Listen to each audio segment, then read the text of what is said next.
이어서 합시다. 자, 이렇게 우리 유도전류 방향을 찾을 수 있었고요. 이런 걸 이제 렌츠 법칙이라고 부르기도 해요. 자, 두 번째는 전류의 방향을 찾았으니까 유도전류의 세기에 대해서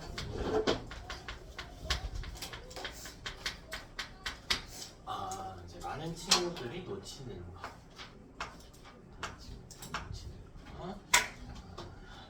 제일 중요한 건요, 이걸 기억하는 거야. 유도전류의 색이라고 하는 건 비례한다. 비례해요. 대체 뭐랑 비례하냐?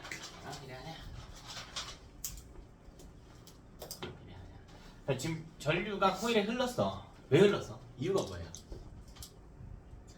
자기장이 보여서 변화했기 때문이지. 그럼 자기장이 많이 변하면 많이 변할수록 코일에 흐르는 유도전류 세기도 세겠구나라는 걸 이해하는 거야. 정확히 좀 쓰면요, 시간당 자기장 변화율. 시간당 자기장 변화율. 이제 자, 많은 친구들이 이제 자기장을 생각하는 경우가 많은데 자기장은 중요하지 않아요. 자기장 변화율이 중요합니다. 자기장 변화율이 중요해요.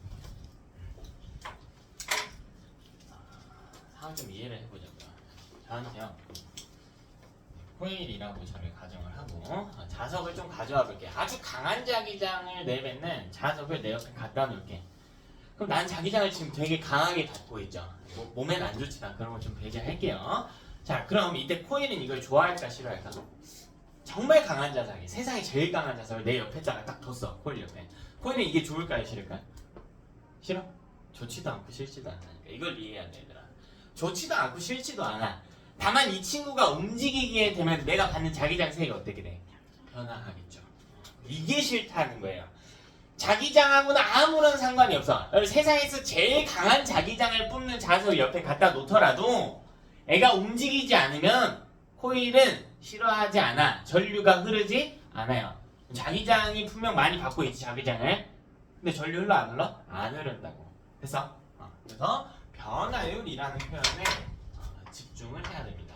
그러니까 대부분 친구들이 이제 과학을 어려워하는 친구들을 보면 이 표현을요, 뭉뚱그려서 하는 경우가 많아요. 분명 자기장 변화율이라고 배웠는데 자기장을 신경 쓴다던가 하면 안 됩니다. 변화율이 중요한 표현이다. 그렇다면 이걸 조금 풀어서 써봅시다. 어떻게 하면 자기장 변화율이 커지나요?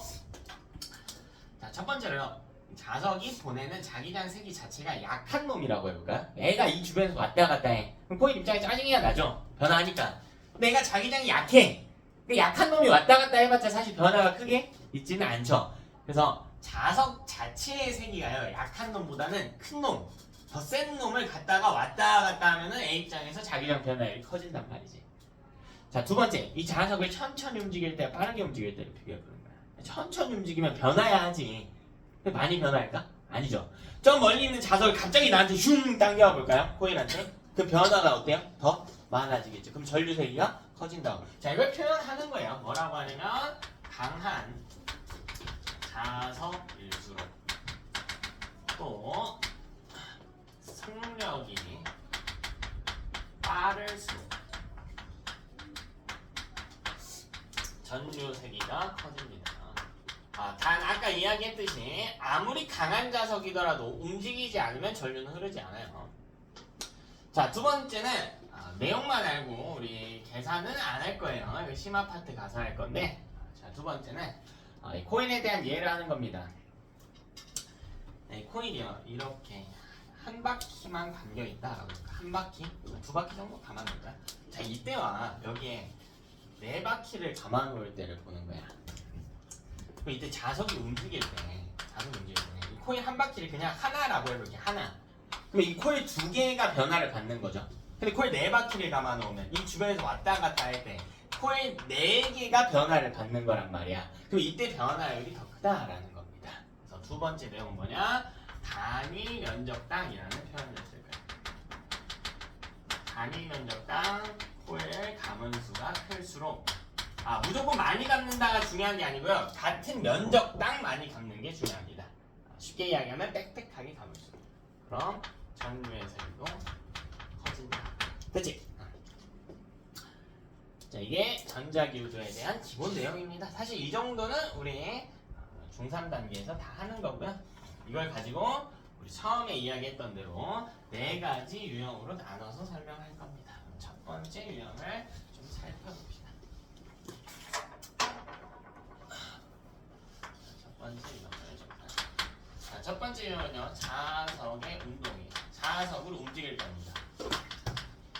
아까 움직이지 않았나요? 네, 아까 움직였는데요. 이번에는 약간 심화해서 움직여봅시다. 약간 심화해서 움직여봅시다. 뭐 이게 어려운 내용은 아니에요. 자석의 운동 중에 조금 어려운 케이스로. 첫 번째 유형이고요. 시험에 단골로 출제되는 유형이에요. 이런 빗면을 내가 설치할게요. 크게 그릴 필요는 없어요. 자, 그리고요, 이 빗면의 한쪽에다가 자석을 두를게요. 아래쪽에 N극이 있다라고 할까요? N극이 아래쪽에 향하고 있다라고 할까요? 자, 그리고 이 가운데요, 터널을 하나 줄게요. 자, 이게 통과할 수 있어. 가운데 뻥 비어 있어요. 자, 그리고 여기다가 철심을 이렇게 감아.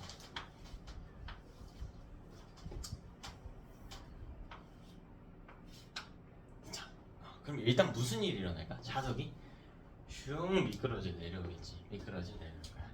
자, 그럼 이 점을 지날 거야. 이 점을 우리가 P점이라고 할게. 자, 이 점은 Q점이라고.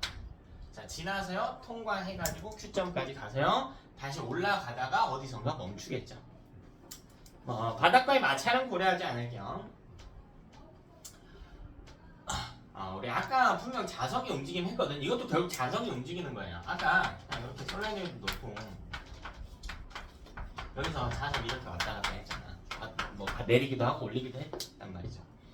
자, 이 유형하고 뭐가 다르냐면요, 이게 내려오든 올라오든 어쨌든 지금 자석은 코일보다 어디에 있나요? 코일보다는 어디에 있어요?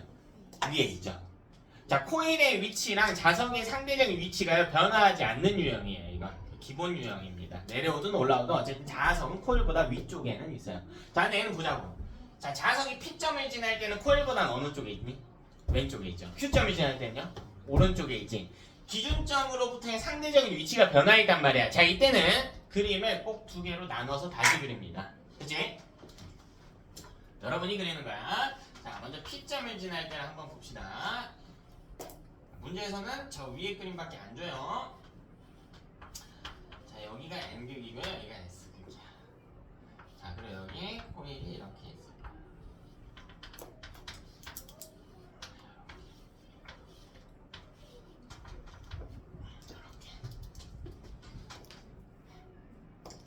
밑에 연결은 있어요?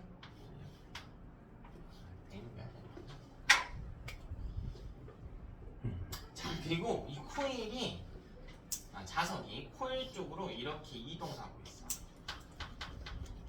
이렇게 이동하고 있죠. 그래서 통과하려고 하고 있어요. 지금 내부 비어 있다고 해서요, 통과할 수 있습니다. 터널처럼.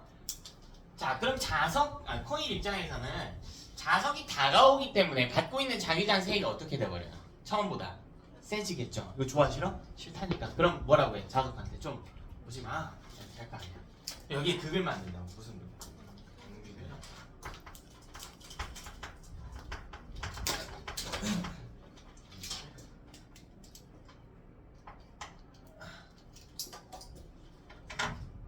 그럼 N극을 만들기 위해선 전류가 흘러야겠다. N극을 왼쪽에 만들려면 마찬가지. 우리 오른손의 엄지가 왼쪽을 향하는 형태여야겠다. 그죠?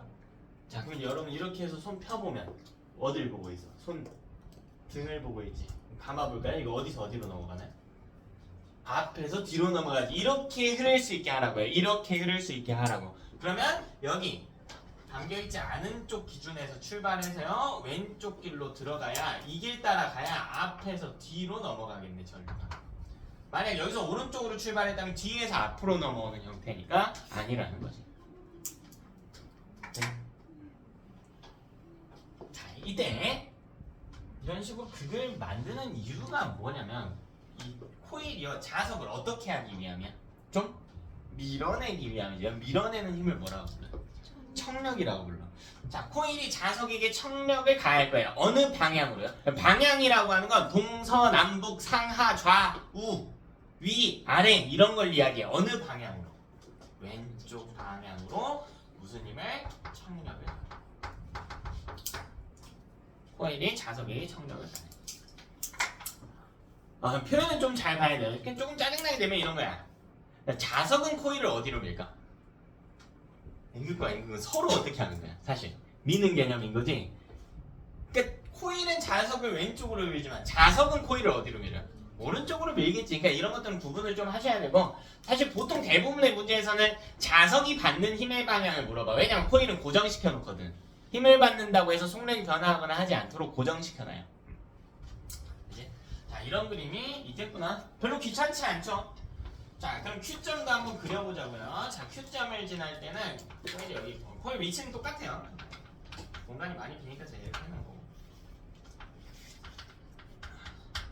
자, 이렇게 그려질 겁니다. 자, 그리고 이쪽에 S극 부분을 자석과 가까이 놓고 얘를 오른쪽으로 이동시키고. 춥니? 추워?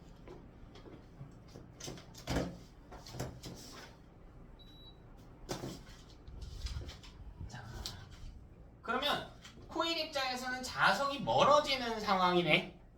그럼 코일이 받는 자기장색이 어떻게 될까? 야, 퀴즈죠. 자석이 멀어졌으니까. 좋다 싫다. 싫어. 변화하는 게 싫어. 그럼 이 자석을 잡아당기려고 할까요? 여기 무슨 것? N극이고요. 여러분 항상 기준은요. 어딜 봐야 될지 헷갈리면 계속 코일을 보세요. 기준은 코일에 있어요. 코일. 그러면 P를 지날 때는 코일의 왼쪽에 N극이 형성이 된 거고, Q를 지날 때는 코일의 어느 쪽에? 오른쪽에 N극이지. 근데 상황이 둘이 다르죠? 당연히 그림 두 개로 그려야죠. 어떻게 하나에 표시할 거야? 자, 그리고 이번에는 이 N극을 오른쪽에 만들기 위해서 엄지를 오른쪽으로 향하게 하고요. 내 손가락이 이렇게 감기겠네. 이거 어디서 어디로 넘어오니? 뒤에서 앞으로 넘어오는 형태로 돼야 되겠다. 그럼 전류가 여기 따라 올라와야 돼. 아까랑 반대로 올라오죠. 그럼 코일은 자석을 잡아당기는 힘을 가할 거예요. 그 힘이 뭔데? 어느 방향으로? 그렇지, 왼쪽으로. 코일이 자석에게 왼쪽으로 인력을 가할 것이다. 자, 이런 유형의 문제는요, 시험에 거의 출제율이 절반이 넘어 50% 이상의 유형들이 1번 유형에 출제가 됩니다. 요거랑 요 비슷한 예시가 하나 더 있는데, 자, 첫 번째 뭘 물어보냐면요, 극 혹은 전류의 방향을 물어봐요. 이건 그림에서 찾으시면 되겠죠. 각 Q점과 P점에서 극이나 전류의 방향. 그래서 그림을 그려봐야 됩니다. 일단. 자, 두 번째는 뭘 물어보냐면요, 자석의 속력 비교를 합니다. 자석의 속력을 비교하라. P점과 Q점을 지날 때 속력을 비교하라. 여러분의 이 과학 공부의 이 방식을 잡을 수 있는 좋은 질문인 것 같아요.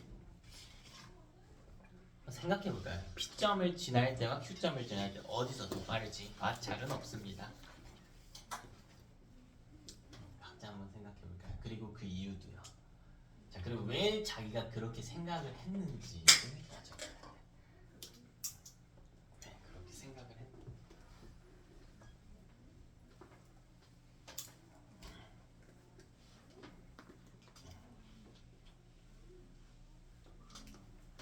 잠깐 시간 드릴게요.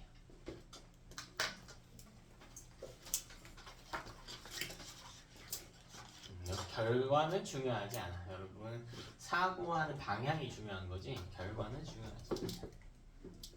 결과는 중요하지 않아.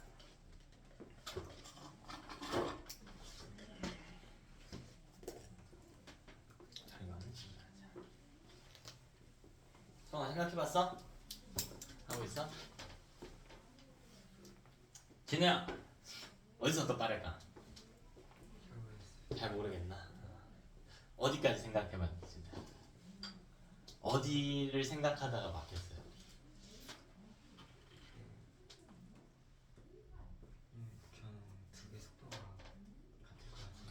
당연히 같을 것 같다고 생각했지.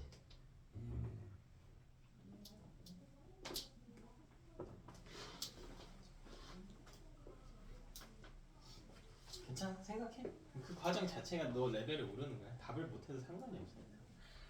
그냥 답 못하는 거 제발 신경 쓰지 마. 뭐라도 생각해. 모르는 건 문제가 되잖아. 생각해봤어? P점과 Q점에서 어디서 더 빠르다? 뭐 같을 수도 있을 거. 어떨 것 같아? P에서 빠를 것 같아. 왜? 경사면에서 내려와서 경사면에서 내려와서 빠른 이유는 뭔가 한번 우리 생각해볼까요, 여러분? 물체가요 위에서 아래로 내려오는 순간 위치 에너지의 크기가 감소하죠. 그 운동 에너지가 어때요? 증가해요. 자, 주의 말대로 하면 여기를 출발점을 뭐 5점이라고 한다면 5점보다 P점이 빠른 건 맞아요. 왜? 지금 마찰이 없다라고 했어요. 여과정에서 에너지 손실이 없는 상태이고 요 위치 에너지가 감소하면서 운동 에너지가 증가해요. 그러니까 여기서 빠른 건 맞아요. 근데 P와 Q의 높이는 어때 서로? 같지. 그럼 위치 에너지는 같단 말이지. 그럼 속력 비교를 그런 식으로 할 수가 없겠죠. 위치 에너지와 운동 에너지 전하된 양은 똑같거든요. 양 자체는 똑같거든요. 희준아, 어디서 빠를 것 같아? 저거 같을 것 같아. 왜 같을 것 같니? 둘 다 이동방향 반대쪽으로 힘을 받아서. 자, 지금 아주 좋은 답변이 나왔는데 여기서 약간 정의에 대한 정리가 필요할 것 같아. 아주 좋은 답변이 나왔어요. 자, 지금 보면 제가 뭘 물어봤어요? 뭘 물어봤어 지금? 뭘 물어봤어? 속력을 물어봤지. 그럼 속력이 무엇에 의해 결정되는지 과학적인 원리나 정의를 갖고 찾아야 돼. 그림을 보고 찾는 게 아니야, 얘들아. 여기 현혹되면 안 돼. 자, 대답을 할 때 과학적인 표현이 들어가야 된단 말이야. 과학적인 표현이요. 우리가 배운 거로는요, 속력이 증가하고 감소하는 건 단 한 가지 조건에 의해 결정이 돼요. 속력이 증가하기 위한 조건이 뭘까? 이동 방향과 힘의 방향이 같아야 돼. 속력이 감소하는 조건은 뭡니까? 힘의 방향과 이동 방향이 반대여야 돼. 이렇게 대답을 하는 거라고. 이거 외에 다른 답변은 사실 여러분 실력 향상에 큰 도움을 주진 않아. 근데 지금 대부분 다 그렇게 생각을 할 거예요. 그러니까 바꿔나가는 거라고 해요. 바꿔나가는 거라고. 그래서 지금 당장 부족할 수 있어 당연히. 근데 바꿔나가는 이동 방향 혹은 운동 방향과 힘의 방향이 같다면 빨라지는 거고 운동 방향과 힘의 방향이 반대면 느려지는구나 라고 해서 그지? 그 휘중에 뭐라고 했냐면 둘 다 이동 방향과 운동 방향이 뭐라고 했어? 반대예요 라고 했지. 잘 대답해줬죠. 이걸 찾았다는 것 자체가 질문의 의도를 이해했다는 거예요. 근데 그러면 속력이 어떻게 된다고? 운동 방향과 힘의 방향이 반대면 속력이 어떻게 된다? 감소한다고. 그럼 어디서 빠른 거야? P에서 빠른 거지. 답변만 바꿔주면 되잖아, 얘들아. 이래서 답이 중요한 게 아니라니까? 답이 중요한 게 아닌 거야. P점에서의 속력은 보통 V로 표시하죠. P점에서의 속력이 Q점에서의 속력보다 빠르다. 자, 왜냐면요. P를 지나든 Q를 지나든 힘과 운동 방향이 서로 반대지. 이게 계속 반대란 말이에요. 계속 반대예요. 그럼 이게 무슨 말이냐면 갈수록 느려진다라는 표현과 같은 거지. 갈수록 느려진다. 힘과 운동 방향이 계속 반대예요. 갈수록 느려집니다. 좀 쉽게 가져가 볼까요? 결국 코일은요. 자석이 움직이는 걸 좋아할까 싫어할까? 싫어한다니까? 그럼 어디를 지나든 간에 내 주변에 있는 자석의 운동을 도와줘요? 방해해요? 방해하지. 그럼 자석의 속력은 어떻게 돼? 느려진다는 거지. 그걸 정확하게는 힘과 운동 방향으로 설명할 수가 있다. 됐나? 여기서 관점을 조금만 뒤틀어보면 이렇게 이야기할 수도 있지만요. 좋아요. 우리 아까 에너지 이야기를 한번 해볼까요? 자, 두 번째 이유는 이렇게 할 수도 있어요. 에너지 관점으로 가볼까요? P점을 지나든 Q점을 지나든 어쨌든 코일에 뭐가 생기고 있어? 유도전류. 즉 무슨 에너지가 생기고 있죠? 전기 에너지가 생기고 있지. 근데 에너지는 공짜가 아니죠. 에너지가 만들어지려면 에너지 전환 과정에서 전기 에너지가 만들어지려면 다른 에너지의 크기는 어떻게 돼야 돼? 줄어들어야 돼. 그게 두 번째 이유예요. 자석의 운동 에너지가 이게 전환된다고. 뭐로? 코일의 전기 에너지로 전환이 되고 있단 말이에요. 어쨌든 이 주변에 흐를 때 계속 전환이 되고 있어요. 그럼 자석의 운동 에너지는 감소하겠죠? 운동 에너지 공식 뭡니까? 2분의 1 mv 제곱. 근데 질량이 줄었을 리는 없잖아. 그러니까 v가 줄었겠구나 라고 추론하는 것도 가능하겠지. 에너지 관점에서 본다면. 운동 에너지를 가지고 속력을 추론할 수도 있겠죠. 그치? 자, 세 번째. 답변하는 방식을 좀 알았으면 좋겠어요. 이 자체 내용도 중요하지만 이게 근데 되게 어려워요 사실. 왜냐면 좀 귀찮거든. 그냥 눈에 보이는 대로 하고 싶거든요. 대충 뭉뚱그려서 하고 싶거든. 근데 이게 습관이 돼야 여러분이 좀 고점을 뚫을 수가 있어. 자, 세 번째는 유도전류의 세기를 비교하라. P점을 지날 때와 Q점을 지날 때 전류는 어디서 강한가를 비교하라. 어디서 강할까? 어디서 강할까? P점 지날 때 Q점 지날 때 어디서 강할까? 왜? 속력이 빠를수록 요즘은 그치, 봐봐. 질문이 뭐야? 유도전류 여기 있잖아. 여길 봐야지 그럼. 다른 걸 볼 게 아니라 여길 보는 거야. 그림이 어떻게 생겨먹었던 간에 여기서 여러분이 상상의 나래를 펼칠 게 아니라 맡기지 말고 근본적인 정의를 보는 거야. 유도전류 세기는 뭐랑 비례한대? 시간당 자기장 변화. 자기장 변화라는 표현 안 나왔으니까 밑에 다른 표현들을 보면 되겠죠. 자석의 세기가 바뀐 건 아니지만 여기 나와 있네. 속력이 빠를수록 전류가 커진다라고 나와 있네. 그러니까 당연히 전류는 I라고 쓴다고 했지. IP가 IQ보다 크다. 왜? VP가 VQ보다 크기 때문이다. 속력이 P점에서 빠르기 때문이다. 그죠?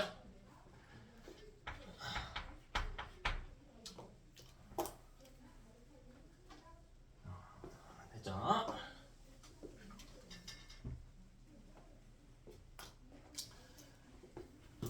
이제 과학 과목이 어렵게 느껴질 수도 있는데 어렵다고 느끼는 가장 큰 이유 중에 하나가 이제 과학 강사 생활을 10년 넘게 하면서 느낀 게 제일 큰 이유가 그건 것 같아요. 일상적으로 쓰는 표현이나 어떤 현상들, 생각하는 현상들하고 과학적인 정의를 갖고 대답하는 현상하고 좀 다르거든요. 근데 후자 쪽이 더 귀찮단 말이지, 당연히. 후자 쪽이 귀찮아요. 힘이 뭐야? 라고 했을 때 우리 전에 대답해봤잖아. 팔씨름 잘하는 거요. 이렇게 대답하면 졸라 편하단 말이지. 근데 그런 방식은 문제풀이에 단 하나의 도움도 안 된단 말이에요. 그래서 과학적인 정의를 항상 사용해야 된단 말이에요. 자, 네 번째. 이번에는 P점과 Q점에서 자, 자석이 받는 힘의 방향에 대해 논해보면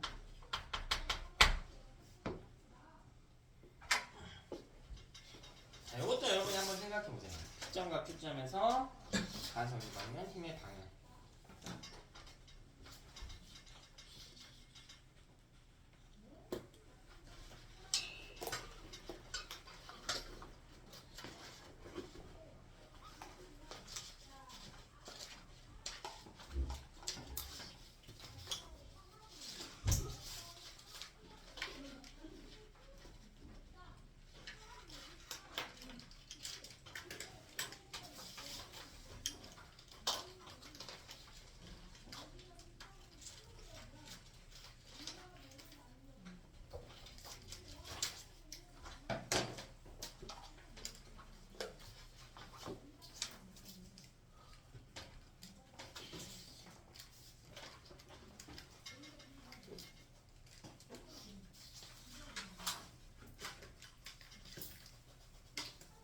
동찬아, 생각해봤어?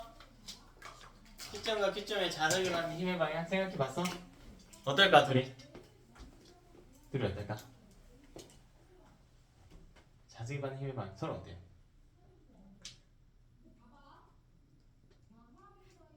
몰라, 동찬아? 예. 너 그림 봐봐. 힘력자 여기 다 있다. 여기 봐, 여기 색깔 필요 없어 여기. 방향 어때 보여? 같아 보여. 어떻게 같아 보이죠?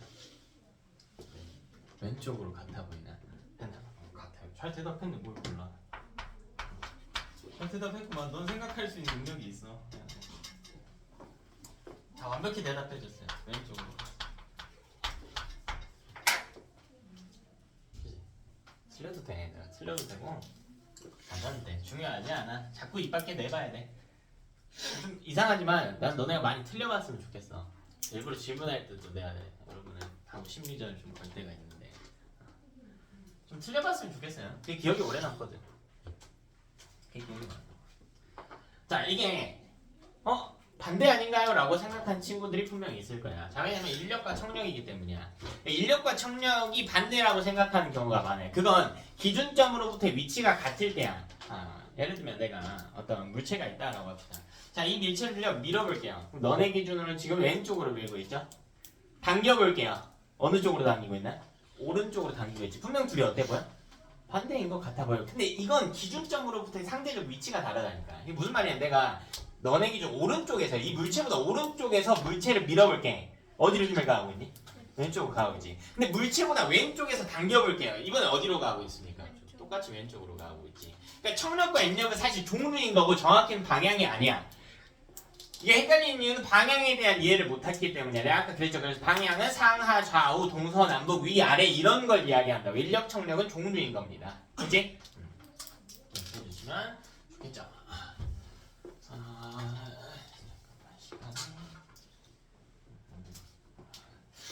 두 개 정도 딱 합시다. 두 번째 걸로 한번 볼까요? 자, 이번에는 원형 도선이 나오는 경우예요. 코일이 아니고 원형 도선이 등장하는 경우. 크게 어렵지 않아요.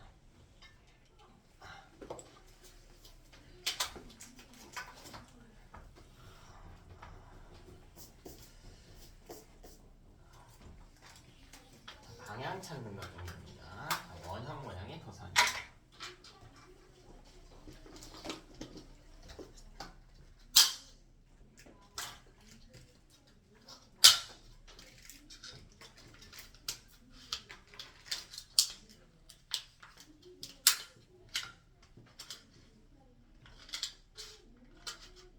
옛날 키트를 사놨었는데 누가 다 훔쳐갔어. 누가 했대?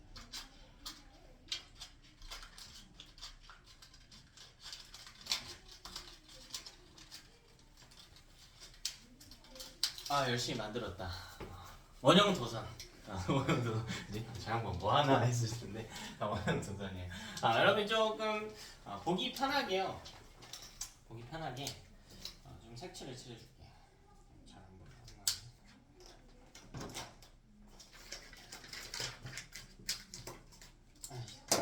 안 보여. 살짝 여기 파란색이 묻어있는 이 부분이 여러분 쪽을 향해 있어요. 앞부분이에요. 이렇게 원형 모양의 고리 도선이 있는 거야. 이런 고리 도선. 코일하고는 좀 차이가 있죠. 자, 이걸 이렇게 놓을 거고요. 자, 뭐 할 거냐면 애를 위아래에서 자석을 떨어뜨릴 거예요. 이렇게 떨어뜨리려고 해요. 됐나? 자, 그럼 첫 번째를 보면요. 자석이 지금 코일보다 위쪽에 향하고 있지. 근데 이렇게 내려오면 코일보다 어디에 있어? 아래쪽에 있겠죠.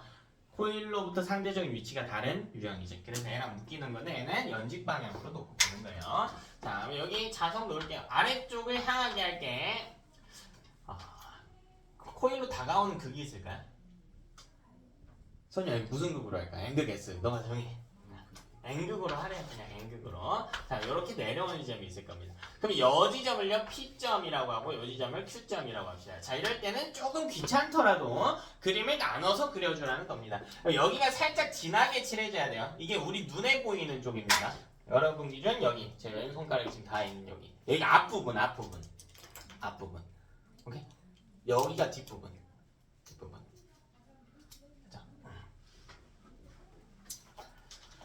자, 그럼 P점을 지날 때를 다시 한번 그려보자. 어렵지 않아요. 자, 앞부분을 살짝 진하게 그려주고요. 이렇게. 여기 N극이 이렇게 다가오고 있다. 자, 그럼 어쨌든요. 이 코일이 내려와요. 짜증나. 그치? 그럼 코일은 애를 막으려고 해. 여기 무슨 극 만들까? N극을 만들까? 왜? 자석이 이렇게 내려오니까. 그쵸? 그래서 자석을 밀어내는 힘을 가할까요? 무슨 힘? 청력을 가할까요? 자, 이때 전류 방향 찾아보자는 겁니다. 전류 방향. 자, 엄지가 어디를 향해야 돼요, 여러분? 위입니까? 아래입니까? 엄지가 위를 향해야 된다. 이렇게 향해야 된다. 자, 그리고 내 손가락 감아볼까요? 내 손가락 감아볼까? 원형도선 따라 이렇게 감아볼까요? 엄지 위로 감아볼까요? 뒤에서 어디로 넘어와? 앞으로 넘어간 거예요. 자, 크게 보면요. 뒤쪽에서 출발해서 오른쪽에서 왼쪽으로 간 후에 앞으로 넘어오는 형태가 되는 겁니다. 이걸 그림에 그려보라는 거예요. 이 방향 그대로, 이 방향 그대로, 이 방향 그대로. 되니? 그럼 이렇게 돌아야 돼요. 이렇게. 그래서 요 방향대로 돌아야 돼요. 요 방향. 이걸 위에서 내려다보면 애들 시계 반시계로 구분할 수 있겠다, 그죠? 이 시계과 반시계. 반시계로 위에서 내려다. 자, 그럼 Q점을 지날 때도 한번 따로 그려보자고요. 여기 도선이 똑같이 있고요. 도선 똑같이 있어요, 이렇게. 자, 이번엔 자석의 S 부분이 코일과 가깝게 한 채로 도망가고 있겠네요. 이렇게 이동하고 있겠네요. 자, 그럼 보이면 이게 싫어요. 그래서 자석과 가까운 요 코일 기준 아래쪽에 N극을 형성하게 될 것입니다. 그죠? 그럼 우리 엄지가 아래를 향하게 하고 감아보라는 거야. 엄지가 아래로 향한 채로 감아보면 이렇게 하면 되겠지. 앞에서 뒤로 넘어가겠네. 엄지가 아래로 하고 감아보면 앞에서 여기 앞에서 뒤로 넘어가겠네.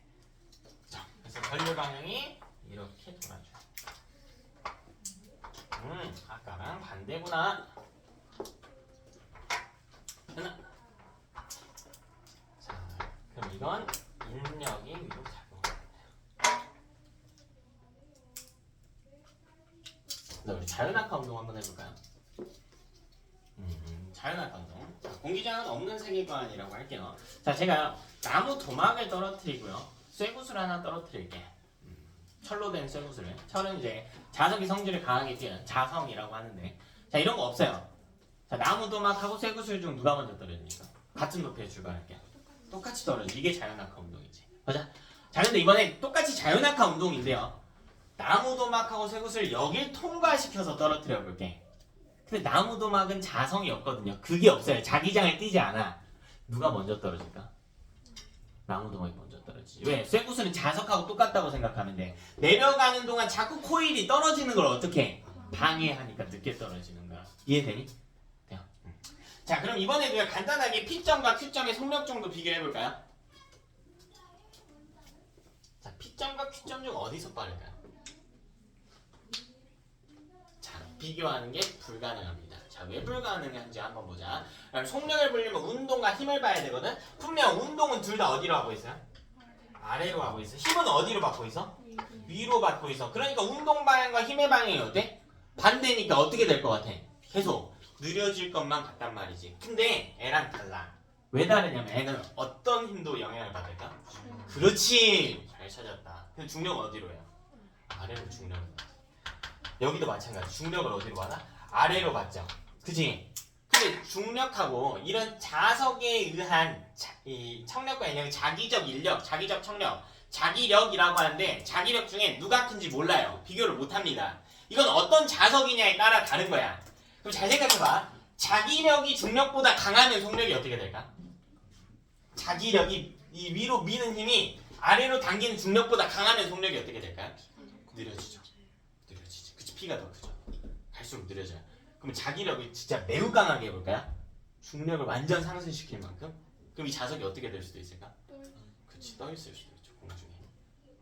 자기장을 강하게 한다면 이렇게 떠있을 수도 있지. 그 대표적인 게 초전도체 같은 거야. 근데 자기력이 약하면은 떨어지는 속도가 더 빠를 수도 있겠지. 이런 것들을 이제 비교하는 것은 좀 어렵죠. 네, 조건마다 다른 거니까 어렵다기보다는 문제 조건만. 해닉. 자, 여기 1번 유형했습니다. 자, 우리 두 번째 유형으로 넘어갈게요. 자, 총 4번 정도 유형까지로 정리를 하는데, 자, 우리 개념반에서는 딱 2번까지만 할게요. 딱 2번까지만. 발전기예요. 근데 이걸 많이들 어려워해요. 왜냐면 교재 자료가 너무 없는 편이고요. 조금 입체적인 모델이 들어가야 되기 때문에 어렵습니다. 일단 핵심 내용 정리할게요. 발전기도에서 핵심 내용. 자, 전자기유도고요. 세 가지 정리해야 돼요. 전자기유도 하는 이유가 뭐라 그랬어? 뭘 만들려고? 전기 만들려고 결국 코인한테 스트레스 줘가지고 전류 뽑아내게 하려고. 자, 그거 쓸 거라는 거야, 첫 번째. 자, 두 번째는요, 에너지 전환 과정이에요. 사실 얘랑 똑같거든요. 자, 우리 에너지 전환 과정을 보내는 거야. 결국 내가 자석을 갖고 뭐 해줘야 돼? 코일 주변에서 움직여줘야지. 근데 자꾸 코일이 자석이 운동을 어떻게 해? 방해하지. 그게 운동 에너지가 어떻게 돼요? 떨어지죠. 그러니까 내가 계속 줘야 돼, 운동 에너지를. 나 운동 에너지 계속 쓰고 있는 거야. 코일 자석 왔다 갔다 하는 동안. 대신에 코일에 무슨 에너지가 생겨? 전기 에너지가 생기는 거지. 그러니까 에너지 전환 과정이요. 운동 에너지를 통해서 전기 에너지로 전환하는 방식입니다. 그치? 자, 세 번째. 이때 만들어진 전류의 방향을 볼 거예요. 그러면요. 뭘 봐도 상관없는데. 우리 맨 처음에 했던 이 그림 잠깐 보네. 이 그림 한번 봅시다. 요거는 처음에 뭐 했냐면 그냥 N극을 가까이 하거나 멀리 했지. 이런 식으로 전기를 장난스레 만들어 봤다고. 그냥 실험 삼아 해봤다고. 근데 이번에 뭐냐? 발전기예요. 뭐 하는 거냐면 발생시키는 거야. 전기를 실제로 발생시키는 기계인데 실험 정도가 아니라 우리 집에 쓸 정도로 실제로 많이 만들어내야 된다라는 거야. 그럼 이걸 한번 왔다 하고 끝일까요? 아니죠. 계속 뭐 해줘야 돼? 왔다 갔다 해줘야 되는 거지. 계속 왔다 갔다 해줘야 된다고. 그래야 지속적으로 만들어낼 수 있잖아. 무한대로 가깝게 할 수는 없잖아요. 무한대로 멀게 할 수도 없고. 자, 그럼 이때 봐봐. N극이 다가올 때랑 N극이 멀어질 때랑 여기 도는 전류 방향이 어떨까? 반대지. 전류 방향이 변화하게 될 수밖에 없어요. 전자기도를 통해서 만드는 지속적인 전기는요, 무조건 전류 방향이 변화하는 시스템이에요. 이걸 우리가 뭐라고 부르냐면 교류라고 불러요. 세 가지 표현이 등장합니다. 교류는 전류의 색이나 방향이 계속 변화한다.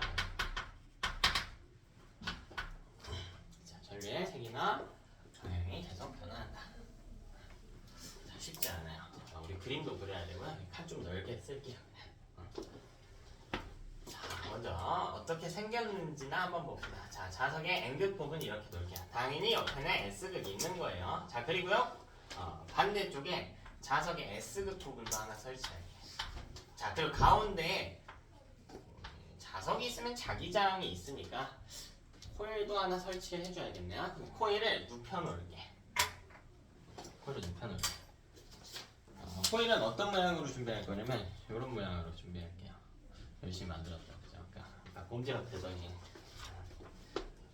뭐 하냐면 이렇게 눕혀놓을게.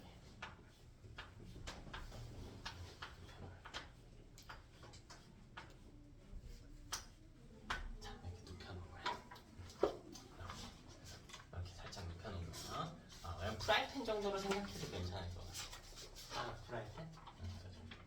자, 끝에는 손잡이가 달려있어요. 사실 저렇게 꺾여있는 손잡이는 없는데 여러분 그냥 보기 좋으라고 제가 이렇게 해놓은 거예요. 자, 그러면 일단 자석이 있죠? 그럼 자석에서 뭐가 만들어집니까? 자기장이 코일이 있든 없든 자석 두 개가 있으니까 자기장이 있는 거죠. 무슨 글에서 나와서? 그렇지. 그럼 이렇게 오른쪽으로 향하는 자기장이 있겠네.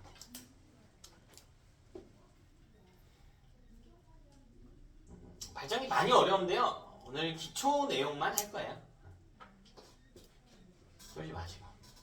그럼 우리 생각해보자. 자, 여기 코일이 이렇게 있는 코일이 있어. 이렇게 있는 코일이 있어. 자, 이거를 제가 처음에 눕혀놨어요. 자, 그리고 자기장을 이렇게 쏘고 있는 상황이야. 그럼 이 코일이 자기장 거의 받을까 못 받을까? 못 받아요. 자, 봐봐. 코일이 이루는 이 면이죠. 여기 단면이라고 할 건데 단면하고 자기장이 이루는 각도가 지금 어때? 나란하지. 이게 단면의 각도고 이게 자기장의 각도죠. 나란하죠. 자, 이때는 자기장을 받지 않아. 오케이? 코일은 자기장 받아 안 받아? 안 받는다. 자, 내가 뭐 할 거냐면 이 손잡이를 이제 잡고요. 이걸 회전시킬 거예요. 시계 방향으로 돌릴까요? 상관은 없습니다. 뭐 시계로 돌리든 단시계로 돌리든. 그럼 이쪽에 다시 N극이 있는 거고. 자, 두 번째 그림 다시 갈게요. 자, 45도만 돌려볼까요? 여기가 0도면 여기 45도까지만 돌려볼게요. 45도까지만 돌려볼게. 자, 이렇게 있었는데요. 시계 방향으로 이렇게 45도 돌아가는 모습을 좀 그려줘야겠네. 그려줄게요. 그리기 어려운 친구들이 있어서 가상에 연직 위아래로 향하는 선분을 그리고 여기에 각각 45도의 각도를 부여해서 선분을 만들고요. N랑 평행한 선분을 반대쪽 끝에 이어주세요. 이렇게. N랑 평행한 선분도 반대쪽 끝에 이렇게 이어줘. 그리기 귀찮겠지만 발전기는요 스스로 그릴 수 있어야 풀 수가 있어. 이렇게 그려진대. 이렇게 S극 자석이 위치하고 45도 기울였습니다.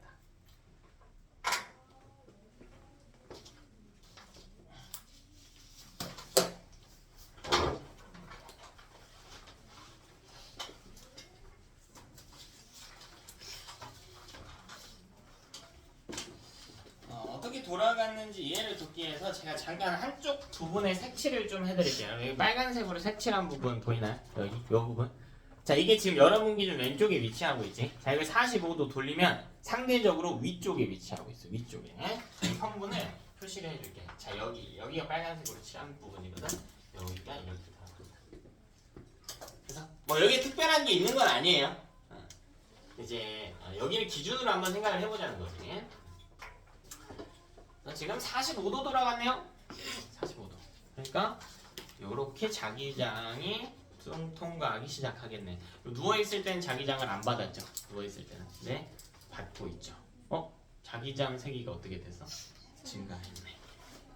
그럼 어쨌든 증가하고 감소가네.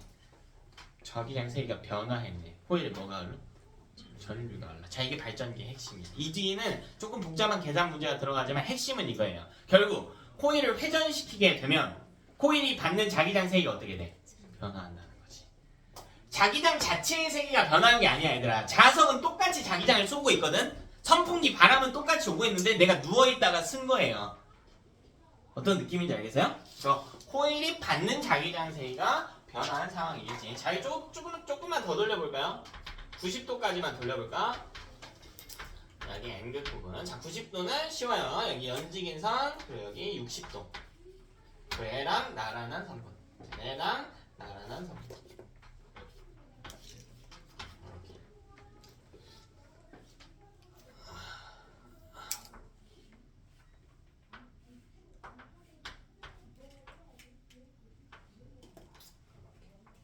크니. 하자. 90도 돌아가는 거지. 각도만 좀 잘 보이게끔 그냥 각도만.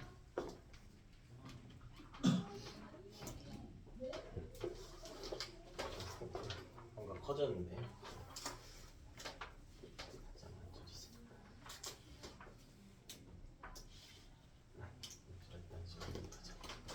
자, 됐고요.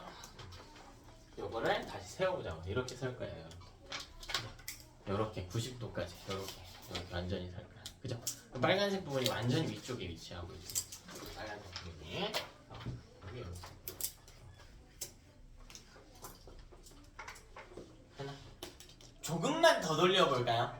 45도만 더 돌리자. 90도에서요. 45도만. 요 정도의 기울기로 있는 거야. 요 정도의 기울기. 이게 총 몇 도 돌렸어요? 135도 돌리는 상태이지. 135도도 한번 여기가 N극 부분. 135도가 제일 그리기 어려워하던데 어렵지 않아. 여기 가상에 연직인 선분이 있다라고 생각하고요. 이쪽으로 30도, 자 이쪽으로 120도 정도 하면은 얼추 예쁘게 그려져요. 그리고 L랑 나란한 선분, L랑 나란한 선분, L랑 나란한 선분. 이렇게 될 거야. 30도, 120도. 30도, 120도. 이 정도의 모습이겠네요. 이렇게 돌아갈 거네.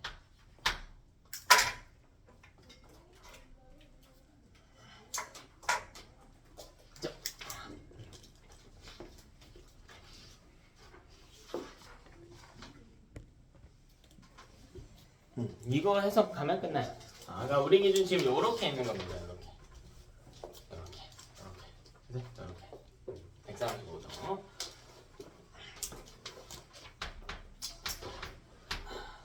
이거를 이해를 해보자.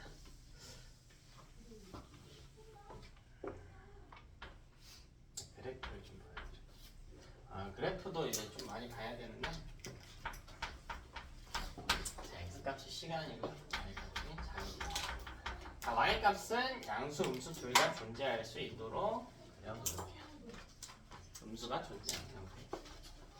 시간과 자기장을 나타. 뭐 여기 시간이어도 되고요. 시간 하면 조금 어려울까? 그냥 각도 이렇게 할까요? 어차피 시간에 따라 돌릴 거거든. 기준 각도를 좀 나올게요. 여기 0도, 여기 90도, 좀 좁다. 90도, 여기 180도. 수직마다만 놓을게. 270도, 그리고 끝에 360도. 이렇게 놓을게요. 수직인 각도만 좀 표시를 해볼게요.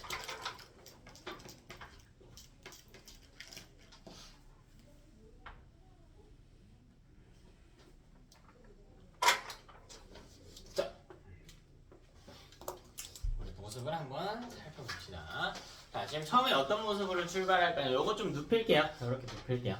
자, 여기서 출발할 거야. 자, 빨간색 선분이 지금 왼쪽에 있어요. 자, 여기 몇 도예요, 이거?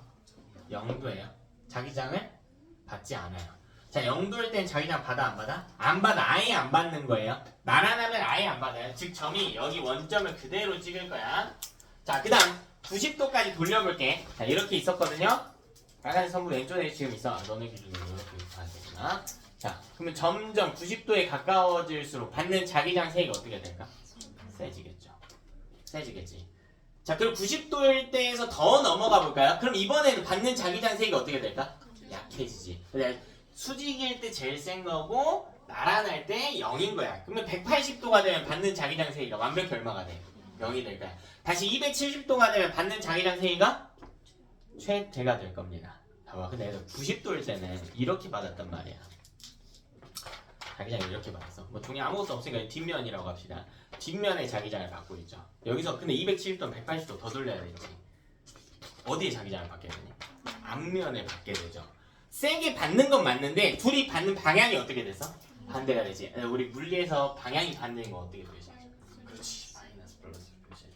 그럼 그래프가 어떻게 그려지나 볼까요? 0에서 90도로 갈수록 증가하다가 180도에서 0을 찍고 감소하다가 270도에서 음수 쪽으로 향하고 최대값을 찍어요. 절대값을 보는 거야. 절대값이 커져.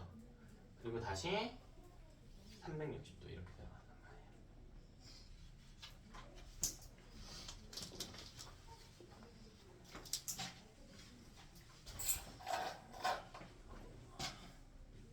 되니?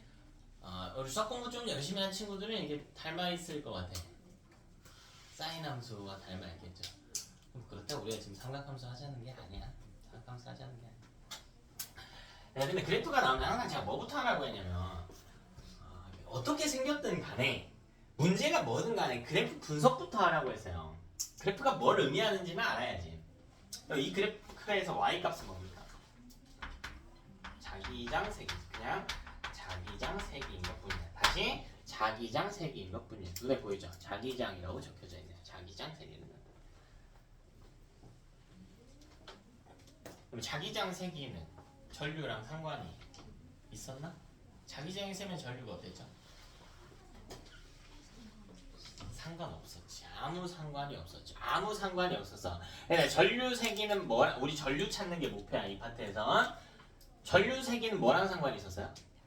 자기장 변화요. 그럼 봐봐 여기 그래프 x 값이 뭐야? 시간이야. y 값이 뭐야?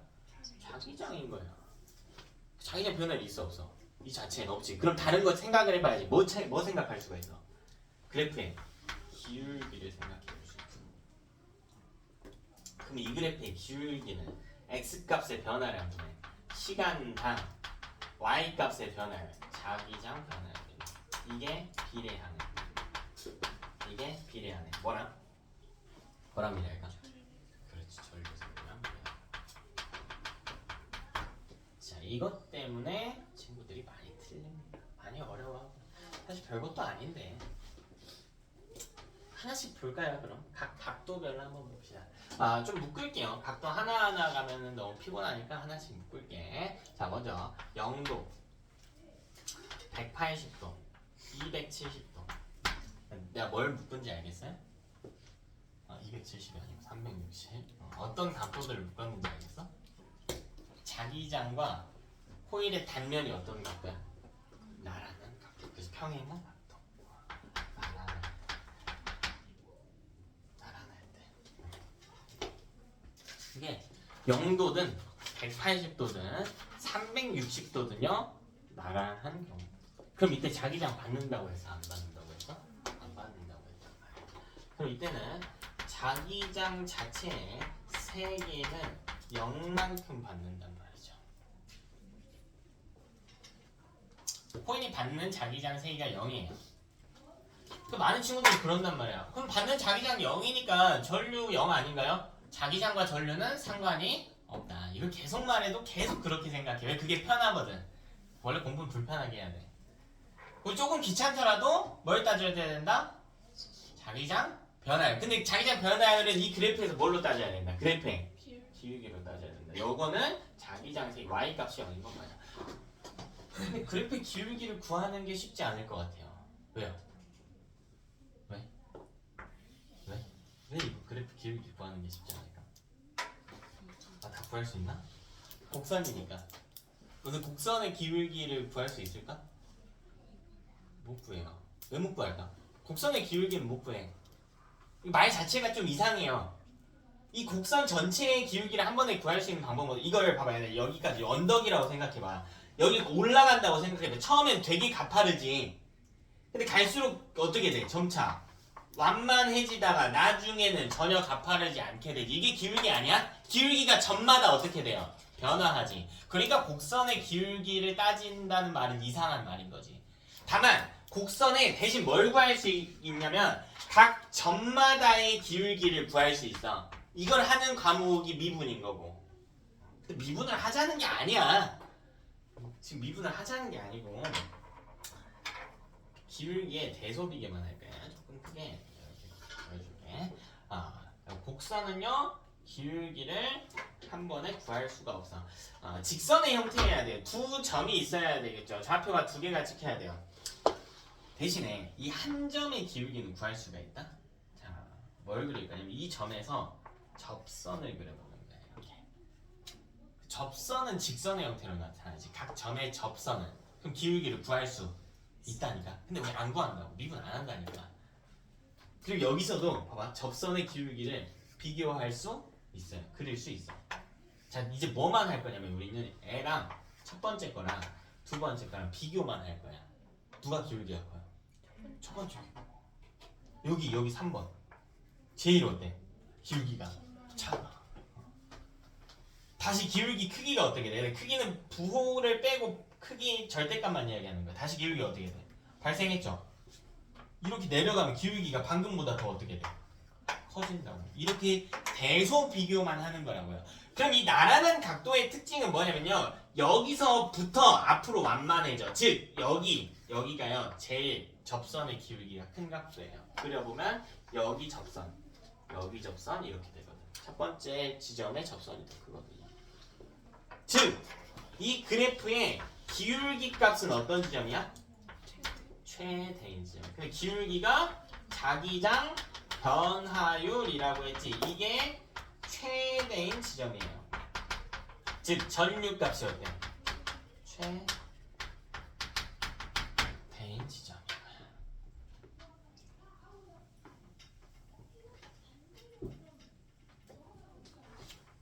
됐나? 자, 두 번째.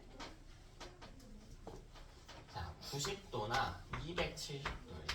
자, 이건 수직을 이룰 때. 수직을 이룰 때.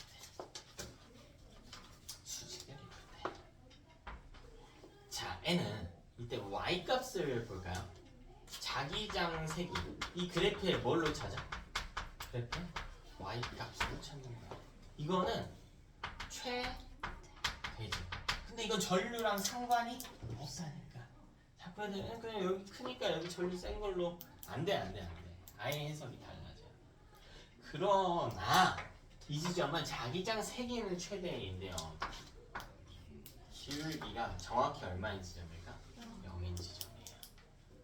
올라갔다가 이제 내려와야 되거든. 그럼 완전히 평탄한 구간이 있어야 된단 말이야.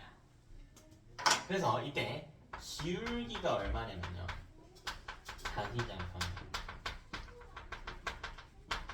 자, 이 값이 정확히 0이에요. 정확히 0입니다. 0 주변 아니고요. 정확히 0이에요. 그럼 전류는 오히려 흐르지 않는다가 돼야 돼요. 전류는 흐르지 않는다가 돼요. 아, 전류는 해당 그래프의 y값으로 찾는 게 아니고 그래프의 기울기로 찾아야 되구나. 네, 우리가 찾아야 될 건 자기장이 아니고 뭐니까 자기장 변화율이니까. 그러니까 만약 이 그래프가 자기장이 아니라 자기장 변화율이었다고 해볼까요? 그래프의 y값 자체가 자기장 변화율이었다고 해볼까? 그럼 전류는 어디서 제일 셀까? 그냥 90도에 제일 센 거야. 그땐 y값을 해석해야지. 그럼 그래프 부분은 우리 시험만 가서 좀 더 할 건데 그래프의 y값이 자기장이니까 y값을 보면 안 되고 기울기를 통해서 분석을 해야 되겠다. 다시 해봐요. 전류는 뭐에 결정이 된다고요? 자기장 변화율. 그렇다면 이 그래프에서는 그래프에 뭘 찾아준다? 기울기를 찾는다. 그럼 기울기가 클수록 전류 세기는 커진다. 자, 조금만 응용해볼까요? 그럼 기울기의 부호가 반대면 전류의 부호도 반대네. 부호는 뭘 이야기한다? 방향을 이야기한다. 그럼 잘 봐. 90도는 재밌는 점이야. 자, 90도 직전 해볼게요. 90도 자체는 기울기가 0이니까. 그러면 지금 이 기울기의 부호가 뭘까?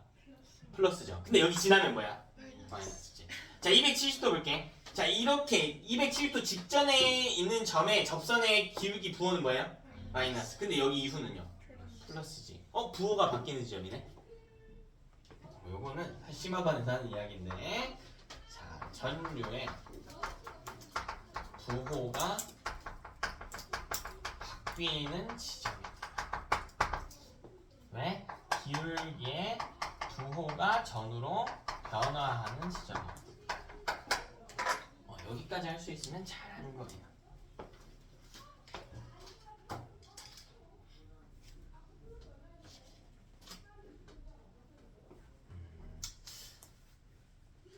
그래서 우리 아까 뭐라고 했냐면 이 발전기를 통해 만들어낸 전기는요 교류라고 했어요. 세기와 방향이 변화한다고 해서 유도전류 세기. 유도전류는 기울기에 결정이 된다고. 기울기의 크기가 자꾸 변화하죠. 접선의 크기가 계속 변화하지. 부호도 변화하죠. 수직일 때마다. 전류의 세기와 방향이 변화한다고. 자, 그러면 제가 상황을 좀 비유를 해볼게요. 비유를 해볼게. 이게 교류니까 왔다 갔다 하는 경우잖아요. 지금.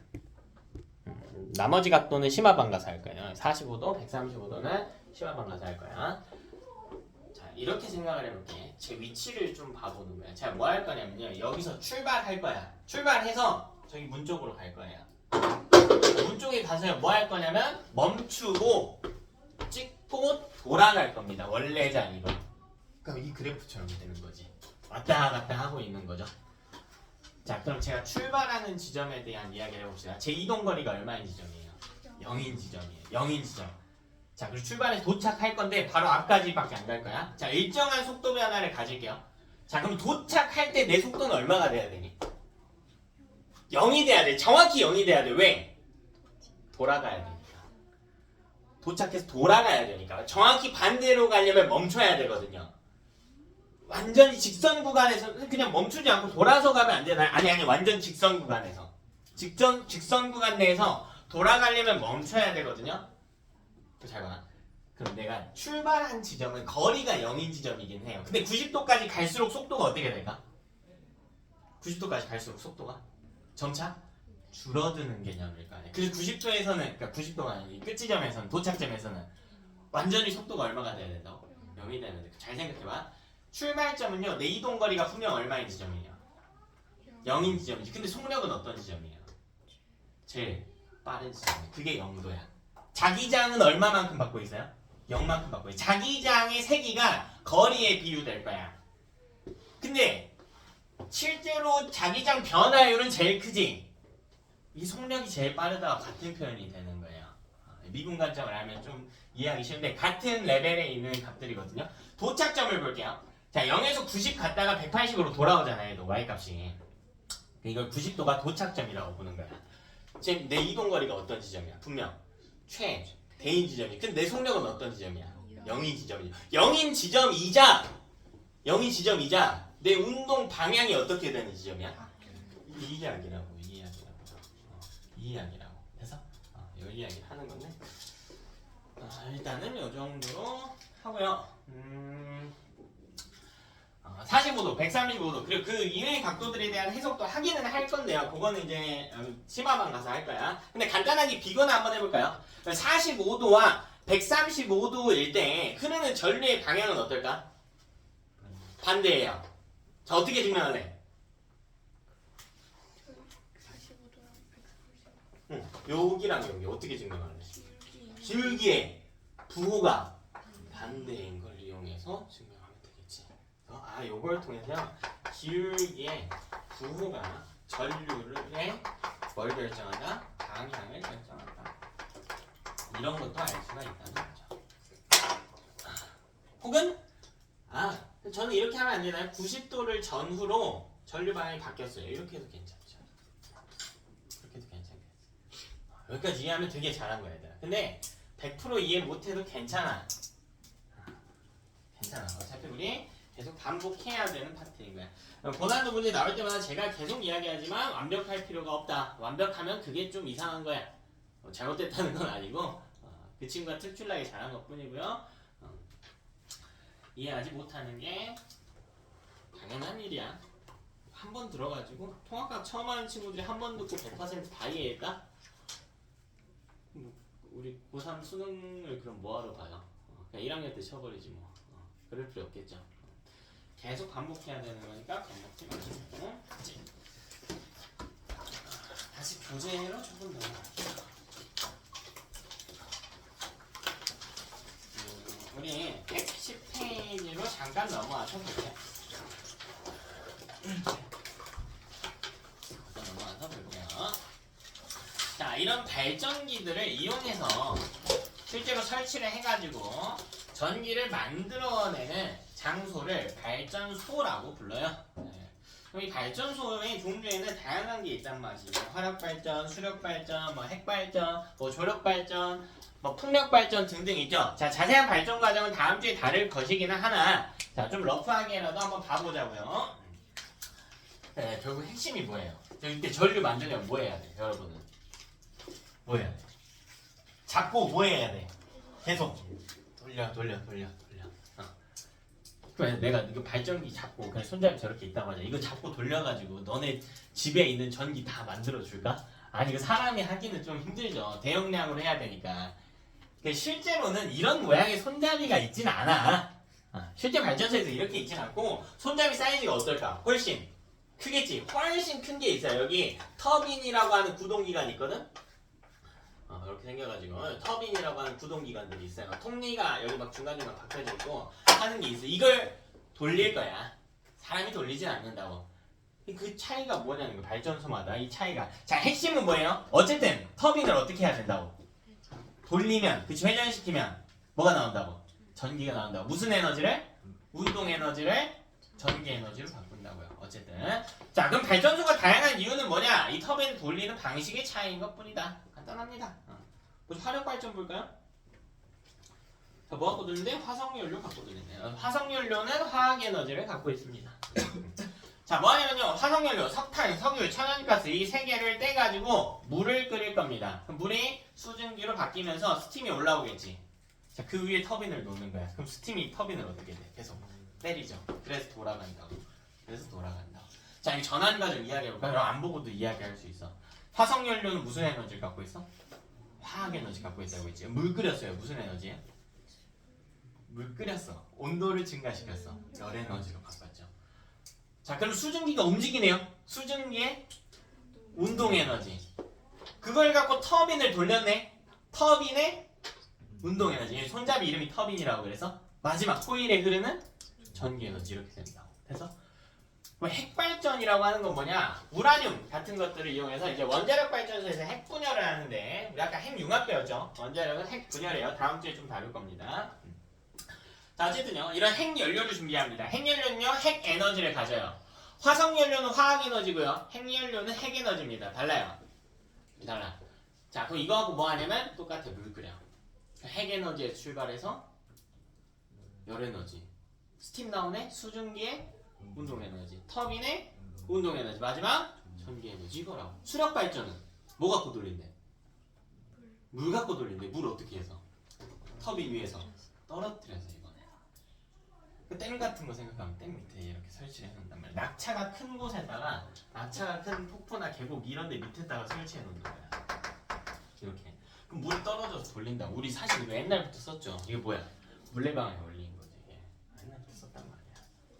그럼 어쨌든 물이 이렇게 떨어져서 돌린다. 에너지 전환 과정을 디테일하게 나눠볼까요? 처음에 무슨 에너지로 출발할까? 그렇지. 누구의? 물의 미치 에너지요. 다음 물의 운동 에너지. 터빈 돌아가네. 터빈의 운동 에너지. 마지막 전기 에너지. 마지막 둘은 항상 똑같죠. 터빈의 운동 에너지 다음에 전기 에너지로 바뀌는 거. 됐나? 여기 안 나와 있지만 또 해볼까요? 풍력 발전은 똑같아. 어떻게 돌려? 풍력이야. 바람 가지고 돌려. 바람 가지고. 그럼 무슨 에너지로부터 돌릴까? 오, 맞아. 제일 근본으로 가면 태양 에너지가 맞아요. 왜 태양 덕분에 바람이 불 수 있다라고 했으니까. 근데 그냥 단편적인 현상만 이야기해보자. 무슨 에너지로부터 출발해? 바람의 무슨 에너지일까? 운동 에너지 갖고 터빈의 운동 에너지. 마지막 전기 에너지. 이건 이거라고. 이건 이거. 여기 안 나와 있지만 우리 다 할 수 있다니까. 상황만 생각하면. 물론 좀 지역적인 것들은 우리가 따로 다뤄야겠지만. 그럼 애들 파력 발전은 뭐래? 파력 발전. 이거 뭐 이용하는 걸까? 이름 갖고 한번 생각해봐. 그렇지. 파도 갖고 돌린다고요. 무슨 에너지가? 물의 운동 에너지 갖고 돌린다는 거죠. 파도가 칠 때인 거니까. 이건 다음 주에 좀 더 배울 거예요. 사실 물하고 공기도 동시에 쓰는 거기는 한데 이런 것들이 있겠다. 있겠다. 되지? 여러분은 111쪽에 화력발전하고 핵발전을 비교해 놓은 게 있어요. 화력발전과 핵발전 비교해 놓은 게 있으니까 요거는 동그라미 하나 쳐가지고 여러분이 다음 주에 올 때 좀 따로 외워올게요. 조금 따로 외워와서 학습하도록 할게요. 다음 112페이지 넘어가가지고요. 이 검류기에 나왔는데 요거는 그냥 어떤 기계인지만 간단하게 설명할게. 자, 우리 계속 오늘 전류가 이렇게 흐르네 저렇게 흐르네 일로 움직일 때는 절로 움직일 때는 이렇게 이야기를 했지. 근데 사실 그렇게 이야기는 하지만 눈으로 보여 안 보여? 안 보여. 그래서 전류를 검사하는 기계가 필요할 거 아니야. 그걸 뭐라 그러는데? 검류계라고 하는데. 그럼 검류계가 어떻게 생겼냐면 그냥 이렇게 생긴 거야. 자, 이게 화면처럼 돼 있고요. 그러니까 여러분 중학교 2학년 때 했던 전압계 전류계랑 비슷하게 생겼어요. 여기 바늘이 있어요. 여기 바늘이. 이 바늘이 돌아. 근데 여기가 원점이거든. 여기가 0이에요. 전류색이가. 그럼 바늘이 많이 돌면 전류색이 어떻게 된 거야? 센 거죠. 근데 왜 왼쪽으로 돌 수도 있고 오른쪽으로 돌 수도 있을까? 뭐의 차이일까요? 전 방향의 차이인 거야. 여기 있는 걸로 볼까요? 그럼 지금 여기 P점 지날 때랑 Q점 지날 때 전류 방향 어때요? 서로? 전류 방향 달라요. 반대죠. 그죠? 여기는 이렇게 올라가고 여기는 오른쪽 길로 이렇게 올라갔거든. 반대죠. 그럼 P점으로 P일 때 흐르는 전류가 흐를 때는 어떻게 도나요? 안정해져 있어. 근데 만약 설계를 P일 때 P를 지날 때 전류가 이렇게 흐를 때 애가 왼쪽으로 돌면 Q일 때 흐르는 전류가 발생하면 애가 어디로 돌기만 하면 돼? 오른쪽으로 돌기만 하면 되는 거라고. P일 때 오른쪽으로 돌면 Q일 때는 왼쪽으로 도는 거라고요. 정해져 있는 게 아니라 상대적으로 반대일 때 바늘도 반대로 돈다 라는 걸 보여주는 것뿐입니다. 바늘이 많이 돌면 전류가 센 거다. 바늘이 반대로 돌면 기존과 반대 방향으로 전류가 흐른다. 여기까지 고요. 과제는 117페이지까지 해보도록 할게요. 우리 다음 주가 마지막 수업이네요. 힘들 내시고요. 저번에 잠깐 이야기는 했지만 종강하면 여러분 이제 기말고사가 있기 때문에 기말고사 대비에 좀 집중하시고 11월 22일, 23일에 다음 과정들 제가 할 거예요. 과정들은 제가 다음 주에 상담할게요. 여기까지 합시다.